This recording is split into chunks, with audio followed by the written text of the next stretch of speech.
Hello and welcome back to Grim and Whim. Today we're going to be looking at some ghost stories and paranormal ponderings from the fine people at Reddit. So without further ado, let's go ahead and we'll hop into these stories. My parents were divorced, so I grew up in two houses in the UK. The first house was 650 years old. Wonky floors, low doorways, servants' living area and main living area, the lot. Had many spooky situations there. The second house was 100 years old. It was for sale when we bought it because the owner had died of cancer in the house, which we later found out was in my bedroom. I saw this man sitting on a chair in my room when I was a child, which is when I was told about his death and the death of the previous owner after telling my mom what I had seen. Anyway, throughout my life, in both of these houses, I have consistently heard someone saying my name. Not always the same voice, and sometimes it would sound like the voice of one of my living family members. I'd shout down to them to see what they wanted, and they never had called me. It happened at least once a week. 10 years later, and I haven't heard it for ages. But then, just a few days ago, I was falling asleep in my house, built in 1838, and I clearly heard my boyfriend shout for me. I got up to see what he wanted, as he was downstairs watching TV. When I got down, he was asleep on the sofa. I thought he was messing with me. But when I went to go wake him up, it was clear that he had genuinely been asleep. So, am I haunted? I also worry it's schizophrenia, but considering that it stopped for years and years, I'm thinking it's not. The next story, the setting is in Singapore, so I'm going to do my best with the pronunciation of the city name or the street name. So please excuse me if I pronounce it incorrectly. I'm going to do my best. From 2010 to 2014, I lived in this flat in Jurong West Street 42. I will not name the block, but it is located near a supermarket. Throughout that 4 years, I had always felt uneasy living there. The flats there were quite old. I lived on the 6th floor, and getting home was complicated. Back then, the lifts in my flat only stopped at levels 4 and 7. Hence, in order to get home, I had to walk a long corridor and go one level down to reach home. At night, I could say at least 80% of the time, there were faulty lights along the corridor at level 7. Walking along this corridor never felt good. You know those types of chills that you get? I always felt cold and my hair will stand each time I walk along the corridor. That's the reason why I run along the corridor most of the time. Especially at night, I always feel like someone is following me from the back all the time. Now here comes the hauntings that my family and I faced. I faced 2 incidents back at that old flat. One incident happened when I came back home from school and I was alone at home. I was preparing for my PSLE at that time, and I was alone at home at around 4 p.m. When I was revising, the earpiece I hung on one of the wall hooks started untangling on its own at a very high speed before falling on the floor. No questions asked, I ran straight to my grandparents' house. The second incident happened when I was eating in the kitchen with my helper. We were eating and she asked me whether I feel weird about the house. This was around 7 p.m. When she asked the question, the microwave immediately flew open on its own. I forgot what happened next, but we shifted 2 to 3 months after these incidents. After we shifted, my dad said He didn't feel anything in the old house, but my mom told us her stories. Throughout the years, she frequently sees a hand waving at her from the kitchen window, like just the arm waving. We lived on the 6th floor, so there's no way anyone could have waved at my mom. She also complained about the feeling of being followed at level 7. When we told our grandma this, she told us she knew something about the flat, but she didn't want to tell us so that we won't be scared living there. She said that when she came out of the lift at level 7, she always sees a dark figure waiting at the corner, and that dark figure will always follow anyone back to their house. Sometimes this figure will follow all the way into the house, and sometimes it will just follow you back to the doorstep and leave you alone. I'm thankful that I did not see anything there except for the small disturbance, but for sure, I wouldn't want to go back into that house. I worked for a building maintenance company, HVAC, plumbing, electrical, etc. We had a customer with a problem building in downtown Denver that had chronic, intermittent issues, and I'm pretty sure the building goes by a name, the XYZ building, but I can't remember the name of it now, only that it was right across from the Denver Mint and next to a hotel. We had been called out to the building 3 days in a row that week and couldn't make a repair because it was always fine when we were there. This customer was really putting pressure on my boss that we had to fix whatever the problem was immediately, and the boss was mad he couldn't bill anything out yet. So he decided the 3 of us who ran the unproductive service calls there that week needed to spend the night there to figure it out. Great. The building engineer was always a crazy son of a bitch. The man had his way of fixing things, and we had ours. We used very crude materials and had horrible workmanships on his fixes. We fixed things the proper way so that everything was up to code. Needless to say, it was usually his repairs that failed. For example, I was called out once to fix an ice machine. I found it was rigged with rubber bands and paper clips when the thermistor needed replaced. The building manager asked me if I had found the problem, so I showed him how I found the machine and explained how it should have been fixed. The building engineer also showed up yelling, "I told them it wouldn't work.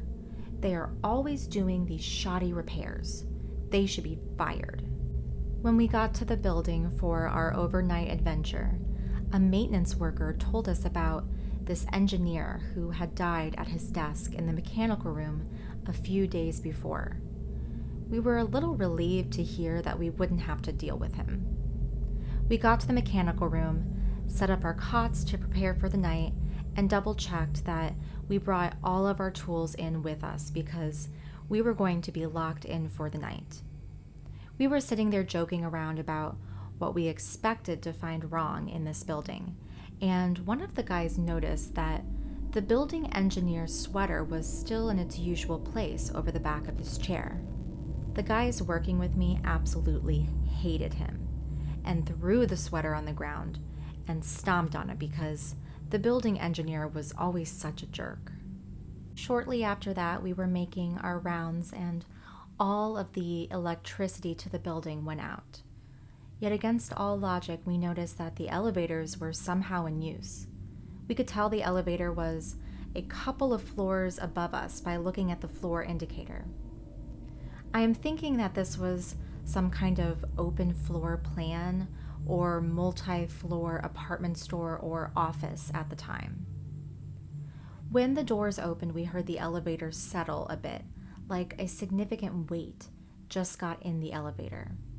It went down a floor, still a floor above us, and we heard the doors open, and it sounded like a single person got off the elevator, walked a few paces, and then got back in the elevator. Our floor was next, and we assumed some people up to no good ended up locked in the building with us. So we ran back to the mechanical room so we could grab something to defend ourselves with. I grabbed my .22 that I always kept in my tool bag, and the other two guys with me grabbed knives or maybe big wrenches, not sure which. On our way back to the spot by the elevators, pipes just start bursting everywhere. I ran to find the main shutoff valve, and after I turned it off, I was back at the spot where we stood before the pipes burst. I looked around for the broken pipes. We found 2 broken pipes down 2 different corridors, and shortly after I finished welding mine, the plumber yelled, "Damn it, Jim, I told you to stop messing around." Then I saw the guy running towards me, pale as a ghost. He asked if I had just grabbed his leg when he was on the ladder. I had not, nor had the other guy that was with us. The welder said that he figured that out when he turned around after wielding the pipe, where it had broken. He waved his torch and didn't see anyone else in the corridor with him. That was enough for the 2 guys who were working with me. They unlocked the doors and left. They were nephews of my boss, so they could do things like that and not worry about losing their jobs. I was not related to the boss and had a family to support, so I locked the doors behind them again and went back to the mechanical room to get some rest, if possible.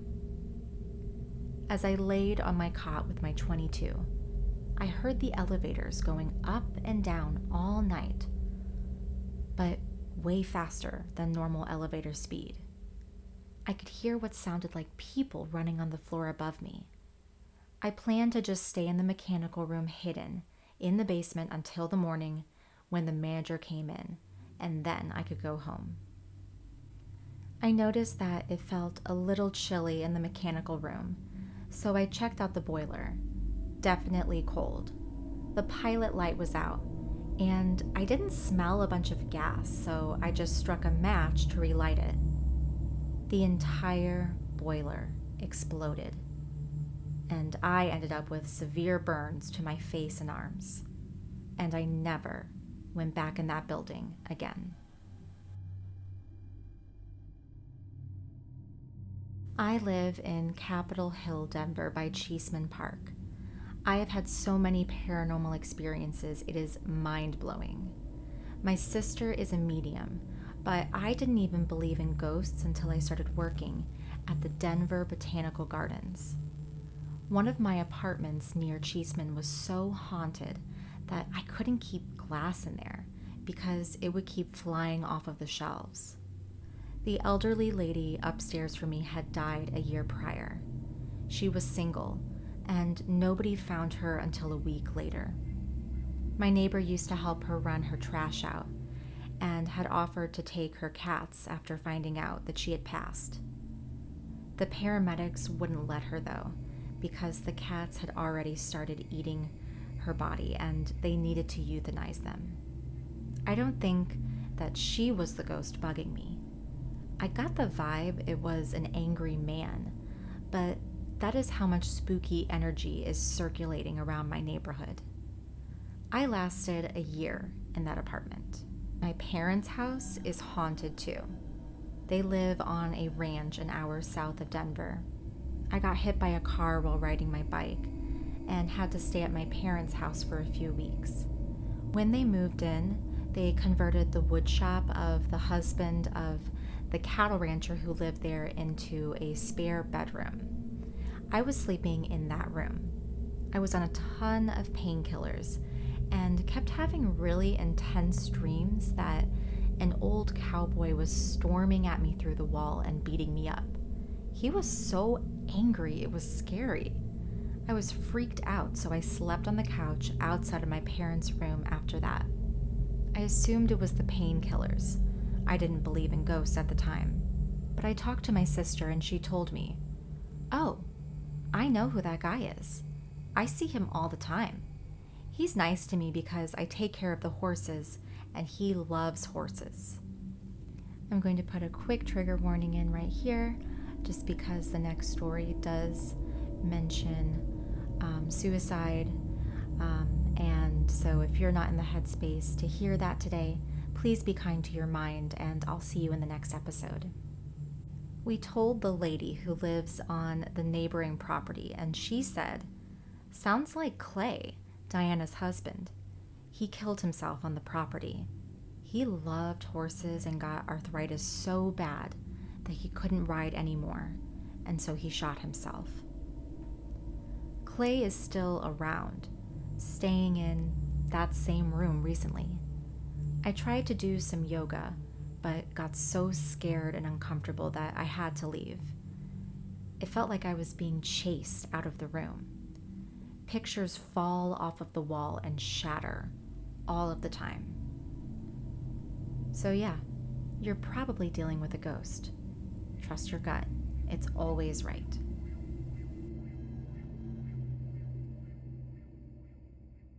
When I was 11 years old, my dad took me and my brother to a party.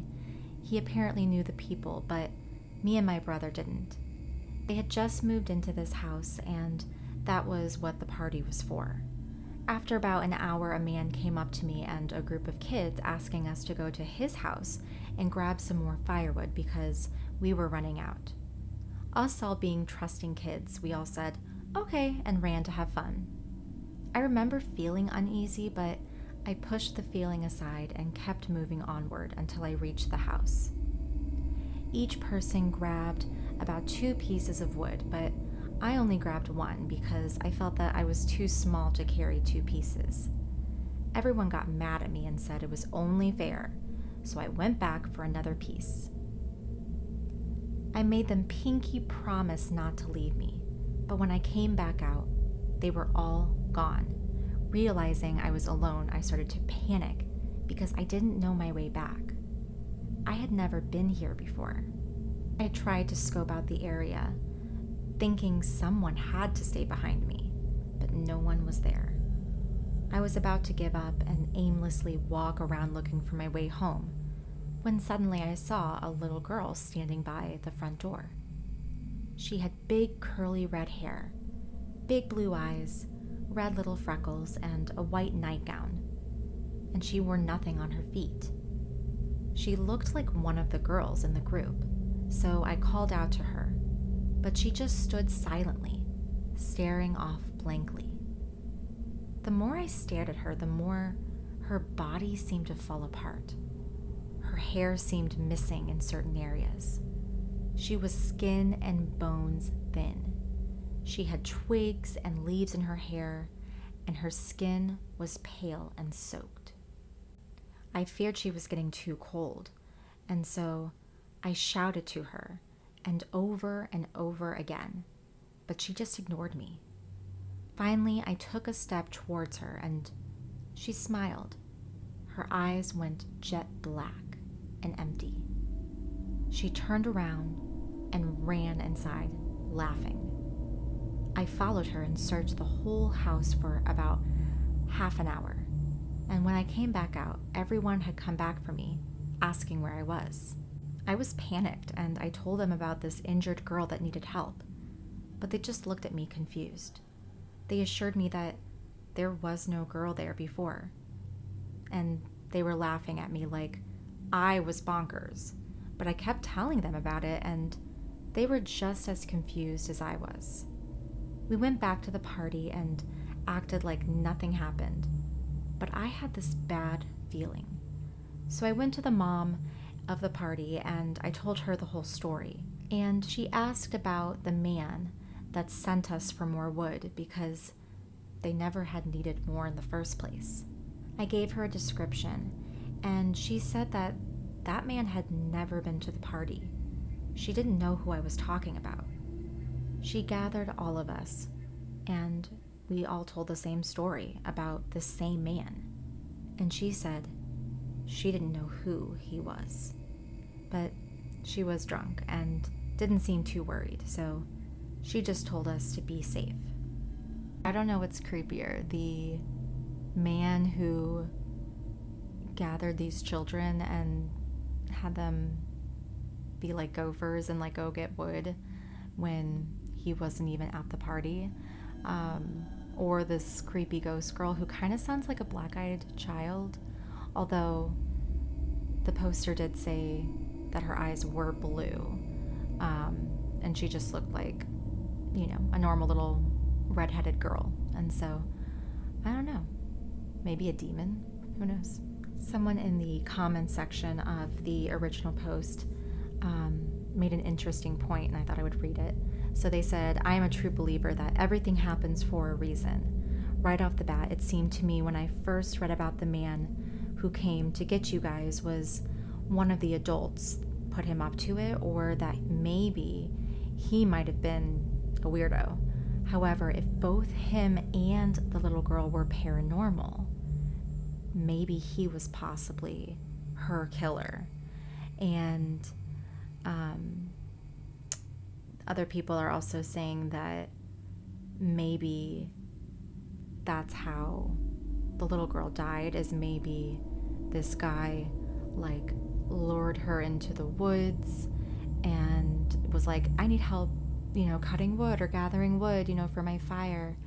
And maybe, he told her to get some wood and ended up actually killing her, and was just using this wood thing as, I